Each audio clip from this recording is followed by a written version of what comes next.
Hi guys, today we have more eclipse content. And today we have to talk about the fact that this eclipse is happening exactly conjunct Chiron. Okay, this is the wheel of the eclipse run from Carbondale, Illinois, which is the intersection point between the 2017 eclipse and this upcoming eclipse. And um, as you can see here, this is the sun and this is the moon, and you see that they're exact at 19 degrees, and that's part of what makes it an eclipse. But right here is Chiron. This little key is Chiron. And man, somebody once told me that it was shaped like a key because it's like the key to unlock your soul's mastery. And I like, yes, understanding Chiron will unlock a lot of doors for you, but I believe it was actually shaped that way because the guy that discovered it, his actual first and last name started with an O and a K, and it's an O and a K. That's what it actually is. But that's okay. It's also a key. And we have to talk about the story of Chiron. So, in mythologically speaking, okay, Chiron was a centaur who was the greatest healer in all the land, and his fame was complete. Everyone knew who he was. He was the best healer around. Well, the gods came to him and said, Chiron, do you think that you can make a poison that is so poisonous that not even you can heal it? And he decided he'd give it a try. And he succeeded and created a poison that not even he could heal. And then he accidentally pricked himself with it and poisoned himself. The story of Chiron is the story of the greatest mastery and the wound that is the other side of that mastery. Wherever Chiron is in your own chart, you're going to find a story of extreme talent and extreme wounding. Okay. And most of us come to this earth still in wounding mode with this Chiron. And then as we progress through our lives, we start figuring it out. Hopefully, like if we're going through our lives consciously, trying to improve our lives, trying to clear out our past trauma, trying to move forward with the goals that we have for ourselves, then we can transform that wounding into mastery. And so, like if we think about it in the story of Chiron, then we get to kind of reverse it and heal the poison, right? But this is kind of a poison of our own creation. So why does it matter for this eclipse? Because this eclipse is happening exactly right next to Chiron. Do you see Chiron's at 19 degrees and 24 minutes? The sun is at 19 degrees and 25 minutes, okay? These are right on top of each other. And this is a huge indicator of a couple of different things. Now, first off, this is a national chart. This is a chart that's going to affect the entire nation of the United States and therefore the entire planet. But on a national level, the United States is going to have to deal with its deepest soul wound. We're going to see some big wounding showing up. And I think that makes a lot of sense, given the fact that this is also an election year. I think that, I don't know, however things unfold from, in the next year, I think we're going to see a lot of the deepest soul wounds of our nation coming to the fore. But then this is also, every eclipse affects everybody personally as well. Whether or not you have realized it in the past, it has always been true. And you are going to be affected by this as well. And so this is going to be drawing up our own either inner wounding or our inner mastery. And it's up to us to decide how that's going to show up for us. So one thing that is unique about this exactly is that it's taking place in the sign of Aries. Because all of us have our Chirons in different places. My Chiron is on Cancer. Your Chiron may be in Aquarius. Your Chiron may be in Capricorn. It may be in anywhere. Chiron is on a 59-year cycle. So it takes a while to get around. And I believe it has a little bit of an irregular orbit. So it spends a lot of time in Aries, and it spends a much less amount of time in other signs as it's, doing its orbit.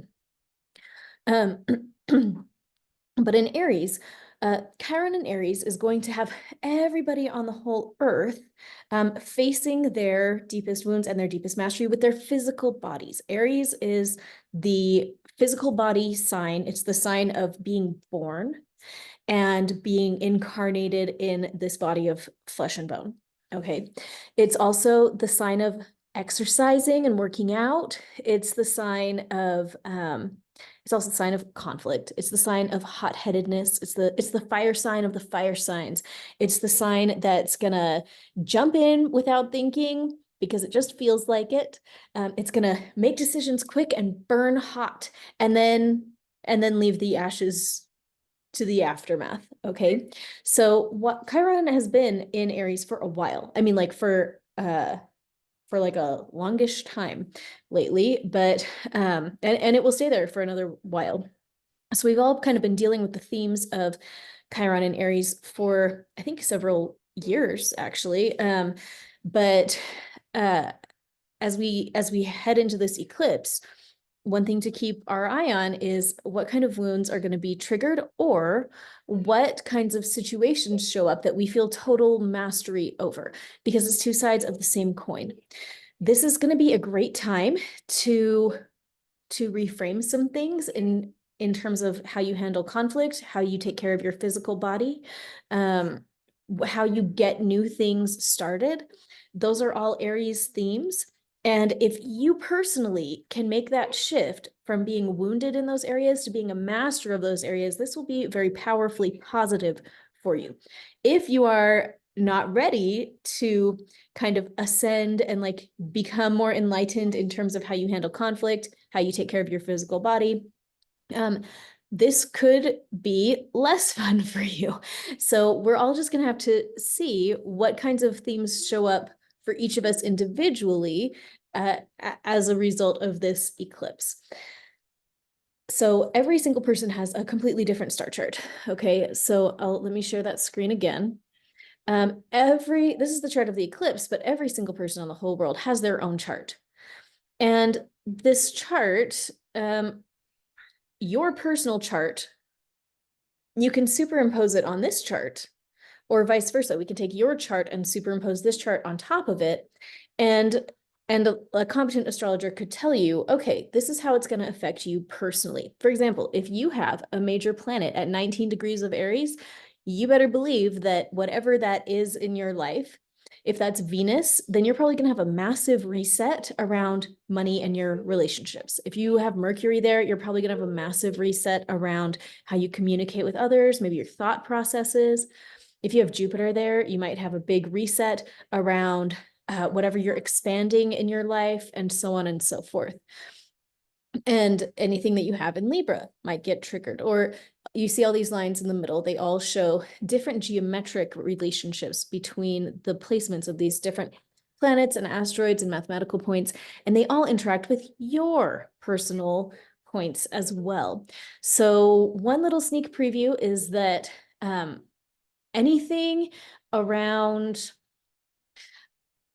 probably, well, basically like the last half of Aries or Libra or Cancer or Capricorn, anything you've got in that X is probably gonna trigger pretty hard for you. So if you are an Aries, a Cancer, a Libra, or a Capricorn, pay attention to what shows up for you that's gonna invite you to either be really wounded and triggered or exercise your own ability to have mastery, right? We're going to have organic situations show up that to bring up all this stuff in us so that we can show how much we've learned or show ourselves how much farther we have to go. And again, most people don't even notice that this is happening, but you will notice because you're paying attention. And so when these things show up, they're not going to be a surprise to you. You're not going to have to freak out. You can look at it and just say, oh, I knew that this was going to happen. I knew that some weird thing was going to show up and give me this opportunity to show that, no, I did learn a lesson. I have changed. I do get how to handle this. Right. So as a reminder, we're heading into this eclipse season that starts on March 25th. That's the lunar eclipse. And then the second half of the eclipse cycle is happening on April 8th. Okay. March 25th to April 8th. And we'll really start feeling it about 2 weeks before. So 2 weeks before March 25th. Come on, my brain. What is that? March. Come on, brain. 11th. I think that's true. Okay. So we'll really start feeling this much more intensely starting around March 11th, but we're still going to be in like the prequel mode, and then the fun starts March 25th. And then we've got April 8th, this major eclipse. So those are some dates to keep your eyes on. And yeah, pay attention. What are your goals with your physical body? This is going to be an eclipse that on a personal level has a lot to do with your personal body. What kind of changes do you want to make with your health? With maybe how you dress or your self-care or your hygiene or how often you go to the dentist or that kind of thing. All of those things are going to fit in really well with those themes. This is a great time to set some new intentions and make some new decisions with how you're going to take care of yourself and the different goals that you are trying to get started in your life. Aries gets things started, so we have a lot of support to get things started. But let's just pay attention when we start feeling triggered. Know that this is just how it works. Triggery things show up when the sun is right next to Chiron and it's coming and we're having an eclipse right next to it. So eclipses can really be powerful markers of endings. And so I'm just sending up this prayer today that this eclipse will mark an ending of a lot of periods of trials for a lot of us and start a new beginning where we can master those things that were holding us back and step forward into a much more pleasant future. Okay, thank you guys for being here. I will see you tomorrow.